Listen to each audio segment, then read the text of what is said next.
Yo, what is up, YouTube? Back to normal schedule. Yes, it's like currently 10. I ate full. I am not like last time where I was like dying. Today I actually got good sleep.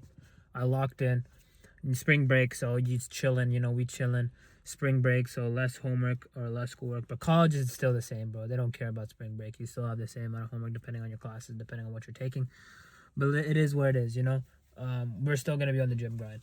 Today, technically, there was a tornado storm yesterday. Apparently, if you live in the Midwest area in Missouri, you knew that freaking tornado storm was literally going rampant, and so I had an extra rest day, or something like that. Wait, no, wait, no, I record that when I record my last video. I had the extra rest day, but yeah. So my schedule just got fricked up. That's why I had to go in that morning because of that tornado warning. But yeah, we are here the next day. I already did leg day. I didn't record my honestly. There's a hamstring machine here that I forgot they had, and it's an RDL machine. So I might try that instead of Smith RDLs to switch things up, just in general. But low-key, I've been loving Smith RDLs because I want to hit like three plates or something. I feel I can do it. Just need to push myself. Just need to get. By the way, carbs are hella important. Okay. You gotta eat your carbs. And I'm not talking about just like white rice, potato, sweet potato. No, I'm talking about like glucose, simple carbohydrates. Not the complex carbs like white rice and all. Simple carbohydrates like sugar. So I'm talking about honey, maple syrup, like get a pre-workout meal that's filled with carbs and just take pre-workout with it.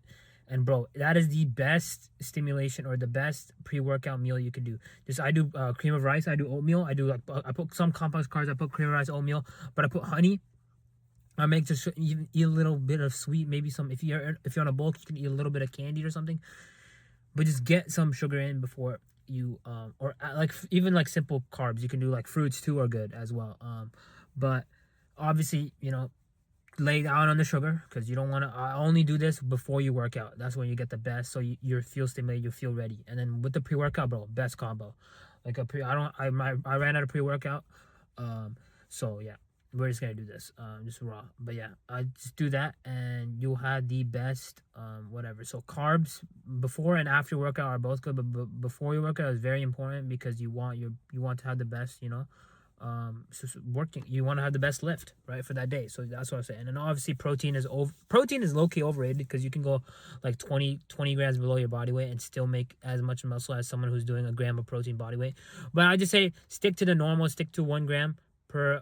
But everyone knows that. Come on, if you're a bodybuilder, even if you've been lifting for a couple months, everyone knows 1 gram per body weight, whatever. So if you weigh 150 pounds, do 150 grams of protein, all that same thing. But carbs are very, very important. Fats, just eat like fats. Honestly, just put some olive oil, a little bit. I would say some or like whatever best oil you can get. Olive oil, organic olive oil, anything organic is good. Avocado oil is good. Coconut oil is good.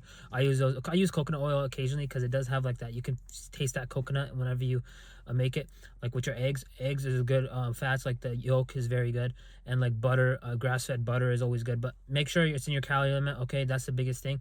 But fats always just have a little bit distributed to be between each meal as much as possible. But fats you don't need to worry about that much. It's carb cycle. And then when people say carb cycle is like they basically decrease their carbs when they're on a cut and increase their carbs when they're on the bulk, and you got to fluctuate that between if you're doing that. And it gets more complex if you're actually bodybuilding and if you're actually trying to get a crazy physique. That's why people do like a carb before the actual like show day, or like they do carbs, they eat a lot of carbs because glycogen and all that makes your muscles more intensified, so you just have a more extreme pump. That's why when people are carved out, their vascularity increases. Also sodium helps with vascularity, but that's also genetics to your veins and stuff. But hey, that's just like a normal like physiology and how your body works and how your body reacts to food. But I'm not a nutritionist, I'm not a dietist. I learned this online. So yeah, as your fellow gym bro, but obviously I'm still newbie at that like thing, but I do know like the basics. So yeah, I'm gonna teach the basics out there. I'm not like I don't really like coaches out there who just like they don't give knowledge. I mean, I get it, like Google is free, but like you can still just give the knowledge and be like yes, no, you can just give a yes or no answer. You don't always gotta go in depth. It just takes 2 seconds. But I mean, hey, if you come from a coaching background, I understand because you are getting paid to tell people this stuff. But I mean, hey, if you're an influencer, then might as well not. Might as well. People's persona and your perception of you will change. Obviously, you don't gotta care about what other people think, but it's just to know that people won't be like, negative mindset about you. And that can kill away your own personal, emotions and make you like, oh, like I am myself. I don't know. It depends on the person, but I don't know. Let's just hit this workout. I don't know. Oh my god, what was that? I swear that always happens. Like hiccup, I'm about to hiccup, but I talk and then I'm about to burp. I hate when that happens. But let's just hit this workout. Today's upper A day. Nope, hiccups. Talking too fast. Ugh. And then burp just came. So yeah, let's do upper A. Let's lock in here. And yeah, man, I'm gonna try to record, but I low key want to like spam TikTok audios, but I'll probably end up playing Spotify music. And yeah, man, spring break, but do not stop the freaking grind. All right, let's lock in here. Yo, what's up? Voiceover Oasis is back. And as you can see, bro, 2 plates, and I put a 2.5 pounds up. Always looking to microload. And on my first set, I did end up PRing. This was my second set actually. Sometimes I record my first, sometimes I record my set. Recently, I used to. I mean, as of recently, I've only been recording one set of my exercise, but I do 2 sets per exercise. Also, I tried this unique equipment. It's like a mid chest press because the other chest press was taken. The one right there to the left was taken earlier, and this is my second set again. And low key, I might start adding this. This press is honestly fire, but I don't know. Both are the same, but this goes more inward than the other, or like first like it presses out, then it goes inward. So I don't know. I might implement this or not, but I'll talk about that later on. And sorry, this is gonna be more of a shorter type of video yet again when it comes to the voiceover because I don't know, like I said, the TikTok audios, and just like I'm just trying to lock in on and I'm just like sometimes I just don't feel like recording each set because I don't know, it's just like I used to want to record everything. Now it's like become different where it's like, I mean, I'm fine with recording. It's just that like I just want to progress so bad. I don't even want to think about the recording. I just want to know that there's no camera on me, and when there's no camera on, do I like have that explosiveness? Do I try to hit that last set? Do I hit that last rep? Okay, because at the end of the day, you always need to try. Even if you can't progressively overload every day, you gotta always think about trying to get that extra rep. Always, yes. Obviously, sometimes you won't get that extra rep, but you gotta always be thinking, okay, I gotta get this rep. I gotta get this rep. I gotta get this rep. Even though progressive overload comes to you and it's achieved, but it's achieved through task failure. It's achieved through, you know, um, relentless grinding. That's the thing. The gym will always give out what you give. Also, doing 45-pound curls here. I'm switching from easy bar to normal dumbbell curls. Did 6 reps. So honestly, I'm happy. 45 pounds, not bad.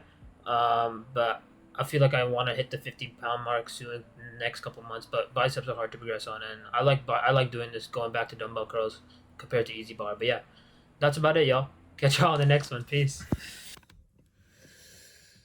And yeah, that's it. Again, I record 1 set per second session. I also tried a new chest press machine. Well, not really. I mean, that was the first time I've done that before, but not for like actual working sets. Just to try it, I've done it. Honestly, not bad. The only reason why I did that is because the mid chest press, the other one, which I liked more. I don't know. Both are good. Both are the same movement in my opinion. But the other one, like this one's like more flared out. It gets more flared out and then it goes inward, which is good actually. You want like flared and then inward for like a chest movement. But and if you're trying to target upper chest more, they say neutral grip is the best. And just flared is fine. Honestly, don't get super nuancy on the grip, especially. As long as you're doing shoulder adduction, you're still hitting the upper chest, okay? When you're doing shoulder adduction in a neutral grip. And then anything that's a flying movement or a mid press or decline press, they all target your lower pec. There's 2 parts of your pec, but if you want to talk about like the fibers, there's 3 fibers, but whatever. I forgot the exact name, okay? Sorry. My brain's just fried right now because after the gym, it's like I just want to just go home and eat, you know what I'm saying? I'm actually not that hungry.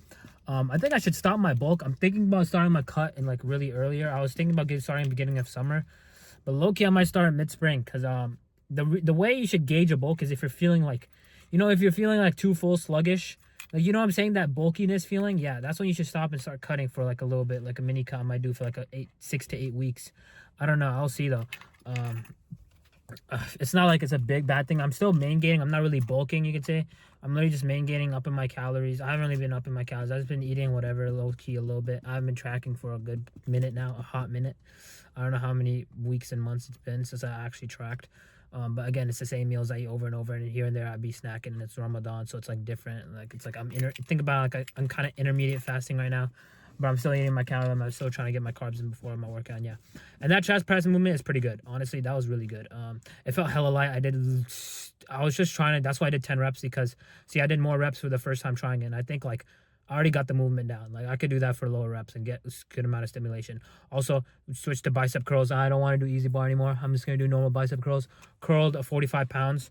So that's not bad. 45 is actually not bad for 5 reps, 5 reps. Not bad. I think I could hit 50 pounds in like the next couple months here. Biceps are hard to freaking progress on. Don't expect to progress every single session. Okay, that's just not humanly possible.